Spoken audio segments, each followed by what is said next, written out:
یہ بہلول بھی اسی قبیلے کا فرد تھا، دجلہ کے کنارے مٹی کے گھروندے پاؤں پہ بناتا ہے اور انہیں مسمار کر دیتا ہے۔ وہ کبھی آپ نے دیکھا ہوگا کہ بچے ریت میں اپنا پاؤں رکھ کر کے اوپر سے ریت تھپک لیتے ہیں اور پھر پاؤں ہولے سے نکال لیتے ہیں، بچ جائے تو بڑے خوش ہوتے ہیں، اور جب کھیل ختم ہو جاتے ہیں تو اسے گرا دیتے ہیں اپنے ہاتھوں سے۔ بہلول بھی اسی شغل میں لگا ہوا ہے۔ بہلول یہ کام کر رہا ہے، گروندے بناتا ہے گراتا ہے، گروندے بناتا ہے گراتا ہے۔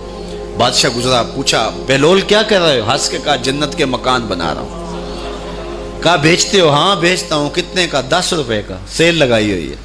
بادشاہ مسکرا کے گزر گیا، دیوانہ ہے، مجنوں ہے، اپنی موج میں لگا ہے۔ پیچھے سے ملکہ زبیدہ بھی آ رہی تھی، اس نے بھی دیکھا، کہا بہلول کیا کر رہے ہو؟ کہا جنت کے مکان بنا رہا ہوں۔ کہا بیچتے ہو؟ ہاں 10 روپے کا بیچتا ہوں۔ 10 روپے بادشاہوں کے لیے کیا ہوتے ہیں؟ 10 درہم نکالے، اس کو دیے، اس نے دریائے دجلہ میں پھینک دیا۔ فقیر اتنی دیر تک فقیر نہیں بنتا۔ داتا صاحب فرماتے جب تک مٹی کا ڈھیلا اور سونے کی ڈلی اس کی نظر میں برابر نہیں ہو جاتا۔ اور ایک مکان کے گرد، ایک وہ گھروندے کے گرد دائرہ لگایا، کہا یہ تیرا ہوا۔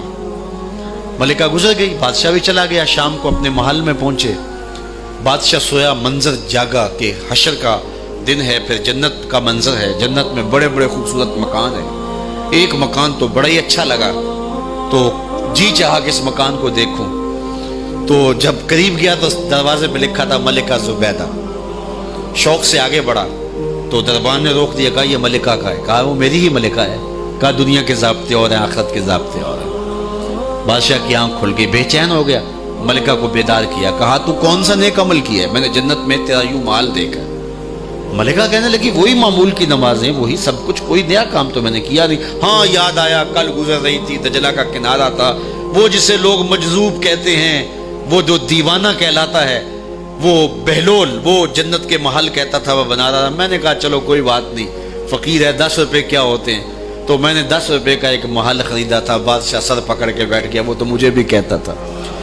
میں دیوانے کی بات سمجھ کے گزر گیا۔ اگلے دن بادشاہ قصدن گزرا۔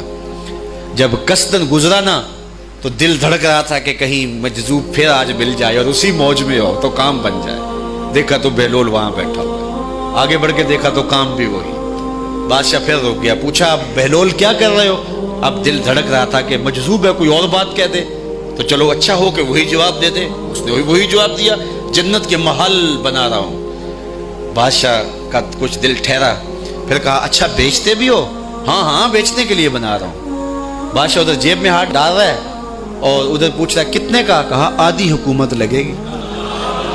کہا کل تو 10 روپے کے بتا رہے تھے۔ کہا کل تم نے دیکھا نہیں تھا، آج سودا دیکھ کے لے رہے ہو۔ اللہ تعالیٰ ارشاد فرماتا ہے انما تنذر من اتبع الذکر وخشی الرحمن بالغیب، جو ان ڈٹھے سودے کرتے ہیں، جو بغیر دیکھ کے کرتے ہیں۔ اچھا چلو ایک خوشخبری میں آپ کو بھی سناؤں، اور وہ خوشخبری رسول اللہ کی زبان سے۔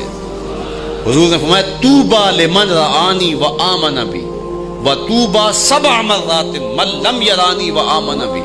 فرمایا صحابہ تمہیں مبارک ہو ایمان کی کہ تم نے مجھے دیکھا اور میرے اوپر ایمان لائے، اور کہا انہیں 7 مبارکیں ہوں جنہوں نے مجھے دیکھا بھی نہیں ہوگا اور پھر بھی ایمان لائیں۔ انما تنذر من اتبع الذکر وخشی الرحمن بالغیب فبشرہ بمغفرۃ واجر کریم۔ ان کو بشارت دے دیجئے بڑی عزت والے اجر کی اور خوشخبری بھی۔ تو جس اجر کو میرا رب بھی کریم کہہ رہا ہے وہ اجر کیسا ہوگا؟